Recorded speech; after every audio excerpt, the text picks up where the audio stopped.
recently, Final Fantasy 7 Remake, there's been a new job posting, but it looks like Square actually wrote the job listing in a way that they knew people were going to read it and make news about it. So they gave some information regarding the 7 Remake and this job posting. And instead of me trying to like bumble through all the points here, I'm just going to read the job posting from top to down. And there's about 3 parts here we can comment on. But once I get through the entire thing, we're going to go back through and hit each one individually and kind of comment on that for you guys.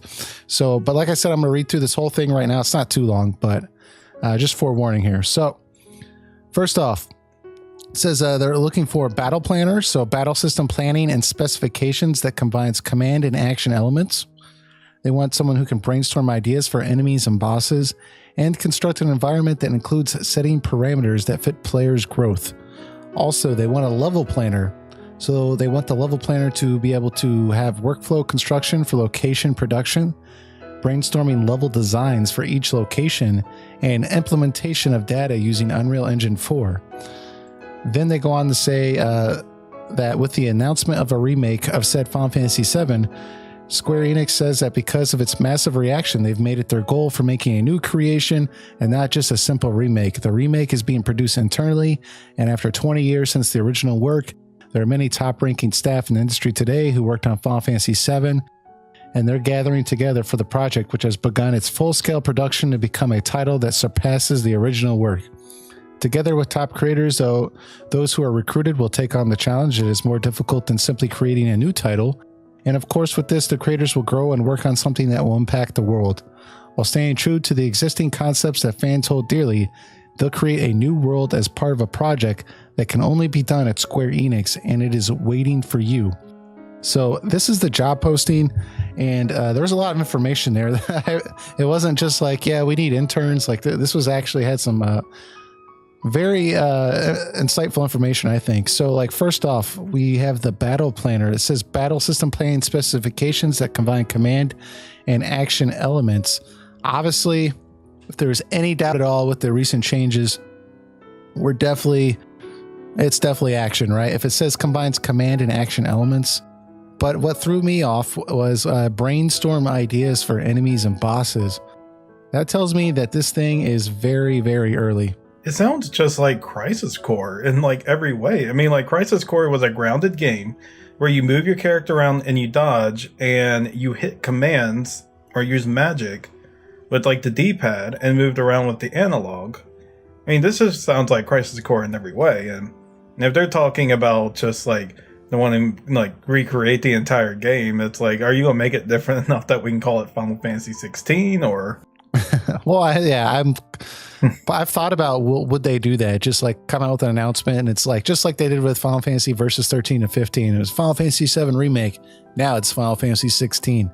But I don't know. Final Fantasy 7 has a lot of recognition, so I think they'd be losing if they did that. But I guess it's possible. But yeah. I don't know. That's pretty crazy, though, that with me anyways, that they're saying they need someone who can brainstorm ideas for enemies and bosses. I guess all the enemies haven't been developed, so I guess that makes sense.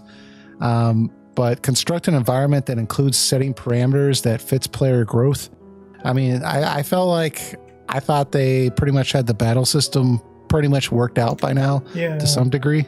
It sounds like, I mean, they already have their gallery of bosses that can use from the previous game, but obviously since it's a different combat system, they have to do different things to accommodate that combat system. So when you get like, let's say like the Midgar Zolom, the big snake that you have to get past, like they have to make something, if they're going to make it just like it, they have to make something that is very hard to beat unless you're like very skilled or have the right gear and stats for it, and have to make a whole move set for that, because they can't just simply do what they did in FF7 and copy and paste and call it a day. They can do that for the assets of the boss, but I think you have to make completely different mechanics for them. Yeah, I agree, man. I mean, I think it's like I can see the need for it. I can see why they need this. But to me, I'm just looking at this like, okay, like this is very confirming. Like before, it was kind of speculation how far along they were in the development process. But the fact that they're recruiting a battle planner to do things like brainstorm ideas for enemies and bosses, and construct an environment, setting parameters that fits player growth, I'm just like, oh man, this thing's pretty. It really does fresh. make me think how far they are, because like I said in one of our previous podcasts, I do think that there are, through the development to a particular extent, and they're just hiring more people to help push it forward. But the way they word it here, it sounds like they haven't even gotten like stuff thought out yet. And that's kind of what I was getting at. Yeah. Well, Yeah. let's look at level planner. They said workflow construction for location production. I know like you know they probably don't have every area in the game developed, but workflow construction for location production, and then brainstorming level designs for each location. Oh, that makes me cringe when I read that, because I'm just like, oh my god, this thing's not very far along at all. Maybe they've been focusing. I want to say maybe they've been focusing on Kingdom Hearts 3, but like I know there's different teams working on these games, so I don't know. I mean, I wish they would just come out and say and admit, they were like, we apologize, we announced this game way too early. I mean, all we had was a concept, and Tetsuya Nomura didn't even know he was directing this yet. So he saw that, and you know, I would respect them more if they just came out and said, we announced it too early. The release date is not definite right now. It is in fact something that is coming out, but we do need more time for it. When we have more information, we'll let you know. But I could respect that, but no, they're still treating it like it's something that's coming out this year. Yeah, I think because even in the third point here, it says implementation of data used in Unreal Engine 4. I'm just looking at this like it seems like it was. I'm not saying it's going to be a train wreck game. It might be a great game, but with me, my only anxiety is how long it's going to take for this thing to come out. And I can see what it seems like to me already is they announced it in 2015, I believe. Yeah, and then from there, like certain things have occurred where they said right here, implementation data using Unreal Engine 4. Well, there's been a lot of speculation about, well, okay, is there going to be a Switch version that's kind of like lower resolution?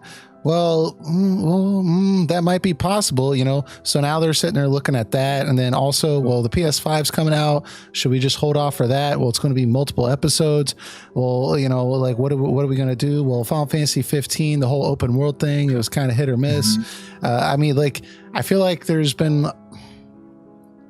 when you wait too long through the production, you don't have a very clear vision. You're open to constantly like adjusting what you're doing, and when you do that, that's just gonna drag out the development time and just make it that much more expensive. And when it's that much more expensive, they need to recoup costs. And how are they going to recoup costs? Well, we can have DLC in between games. You know, well, how can we assure people are going to buy it? Well, let's make critical story points part of the deal. Like it's you know, that's the problem without a clear vision. Go ahead. Yeah, I kind of lost my thought there. I'm kind of wondering if they're kind of going back to the basics. But before I go on that, the comment I was making was, I think if they try to make a PS5 version, I think they would probably make a PS4 and 5 version. Just because they're using the Unreal Engine 4, which kind of has limitations in itself. You can probably do something a little better in 5, but I think Unreal Engine would probably have to take it to the next step to accommodate whatever the PS5 is capable of.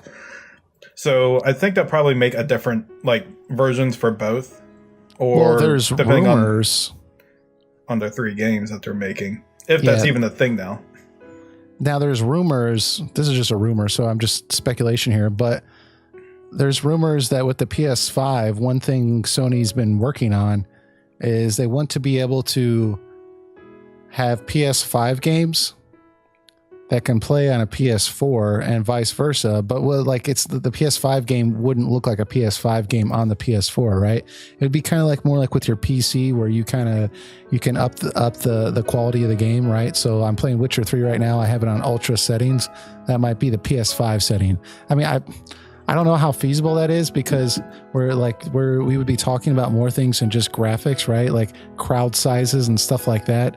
A lot of that stuff would be limited, but I mean, if that's a possibility, they could do something like that, or just like you said, just have a PS4 version and a PS5 version. But yeah, go ahead. Yeah, if that's the way they're going to do it, then that will likely be the way they go. I mean, it's that's an interesting thought that the PS5 and PS4 would be that compatible with each other. That just makes it more a PC with exclusives, but it's a PC for your living room. You know? It's a nice medium spec PC. Yeah. So then we have also the third part of this. So it says announcement of the remake of said Final Fantasy VII. Square Enix says that because of its massive reaction, they've made it their goal for making a new creation, not just a single remake. And I think the big thing that comes from the next part here is that they said they want to create a title that surpasses the original work. Not going to happen. Yeah, I can tell you why it's not going to happen. Go ahead. And that is because it's no matter how much better it is, no matter how graphically better it's not, no matter how better the presentation is or how the revised story makes things better and more fleshed out. I mean, in people's minds, it's just never going to be better than the original. And because of that, people will always ultimately be disappointed. I can guarantee you that after we see this, people are going to complain and be like, "Oh, that was a fine way to play FF7, but it wasn't like the original FF7 because the original FF7 had this." I mean, nostalgia is just too powerful for people. It's just there's no way that's going to happen. And on top of that, FF7 was really a lightning in a bottle type game. It was right there at the right moment at the right time, and it was a revolutionary game on top of that, and you just can't create that revolution again with this game. FF7 is a big as game as it is for more reasons than just being a good game. And this remake, I think, will just never live up to that. It just can't. Yeah, I mean, well, we've seen franchises that have kind of gotten a reboot, and sometimes it's actually really successful, and people will say, okay, the reboot's better than the original. But usually that's because the original was pretty subpar. So not a video game series, but still very popular. There was a sci-fi show like 10 years ago, rebooted, Battlestar Galactica, right? Just about everyone says the reboot is way better of a show than the original. But if you go back and watch the original wasn't that good of a show. I think it only went for one season. It was cheesy. Like the stories were dumb, and they just kind of like took this like cheesy world and made it like a really gripping reboot, right? But with Final Fantasy VII, it's not quite the same thing because, like you said, the original was excellent. So I don't know how they're going to do that, but I think the way they're trying to aim to do that, it seems to me, is they're trying to really be like an industry leader again, with like a graphic fidelity. And I don't know, man. I just think we're in a different generation. I don't think people care as much about graphics as they did in the 90s. I mean, just the Nintendo Switch, that's evidence of that, right? It's clearly not even trying to be the most powerful system on the market, and it's killing it. I mean, back in the 90s, everyone was obsessed with graphics because you would see this gigantic leap from system to system. I mean, going from a Super Nintendo to a PlayStation was just ungodly. That was just an ungodly jump. And if you go from the PlayStation to PS2, it's just ridiculous, right? So like back then, like everyone cared about graphics, but today, like it's just getting smaller and smaller, the difference between systems. And I just don't think that like today's generation will respond as quickly or as, what's the word I'm looking for? Be as welcoming or nostalgic about, a game that was just excellent graphics. I just don't think it's going to have near the pull. I think what they really need to do is it needs to be something that's creative. They really need to focus on the storytelling. And like, I just, I don't know. It's I think they just need to focus on making it a really good game in its own right and not worry so much about trying to surpass the previous version of it. Because I think even they know in the back of their head that's just not going to happen. Like I just said, it was a revolutionary game for multiple reasons. You just need to focus on making sure that it's a good game and then let the audience be the judge of that. The only, and this isn't going to happen. So, but the only way I could see this being like actually like surpassing the original in terms of a wow factor, and there's a lot more to Final Fantasy VII besides its graphics when it came out, right? But like for as far as immersion purposes, is if they somehow came out with Final Fantasy VII VR, which they're obviously not going to do. Like the technology's not there for that size of a game for VR. It would be massively expensive, but that's the only thing I'm thinking. Like, okay, if this came out and this was a VR game and it was like one of the first ones where like it was actual full RPG, I mean, then okay, like maybe like this might leave enough of an impression to maybe surpass the original and go even higher with maybe like 30 million copies sold or something crazy like that. But you know, VR is nowhere near where it needs to be. So yeah, just like you said, if they could just focus on just making a good game and not worry about surpassing the original, I think. I'm just thinking of myself as Cloud right now, holding the black materia in my hand, like with a VR controller, and it's like hand black materia to Sephiroth. I'll be like, how about I mean, if I don't, then, you know, I could just, you know, roll credits right there, and it's like, no, it's going to make me do it. So just pull your hand out of the controller and give it to him. Yeah, it's like, no, I'm not going to do it. How about that? Roll credits. I feel like the date with Barrett would be even more awkward, right? If you went on a date with Barrett, it'd just be like, why are we just sitting Barrett here? on the shoulder, tell him it's going to be okay. Don't worry, I know the end, and you'll make it. But let's see if there's anything else here. Together with top creators, those who are recruited will take on the challenge. It's more difficult than simply creating a new title, and of course, this creators will work on something that will impact the world. Wow. Okay. Well, Square, you've put one hell of a expectation on everybody for this game, and it's interesting. Yeah, so I hope you deliver those expectations as much as you're making your employees do. Yeah, so that's the big takeaway for this, is basically that it seems like they're just starting the game out. The battle planner, you know, they're hiring battle planners to brainstorm ideas, construct environments, setting parameters that fit player growth. They need level planners to brainstorm level designs, implement using Unreal Engine 4. I mean, you know, well, I'm glad that they're finally getting their focus on what they actually want to do, right? Because it seems like when they first announced the game, everyone thought, okay, well, this is going to be a standalone game. And then they came out later and were like, well, it's going to be episodic. And then they came out later and they're like, well, now it's going to be like this AAA top tier game. So, I mean, now at least they're focused on, okay, let's make one of the most amazing games of all time. At least they have like a goal, right? So, but that's all my thoughts on that. I mean, that's just about as much as my thoughts also. I just acknowledge this is not going to come out till past 2020. So, I mean, I think if you set your expectations in the right way for this game, I think you will enjoy it, but don't treat it like it's going to be the next revolution of gaming. It's like they're trying to kind of advertise it through these job listings here. Just keep your expectations in the right place is all I ask you for this remake. Don't think it's just going to be the greatest thing ever.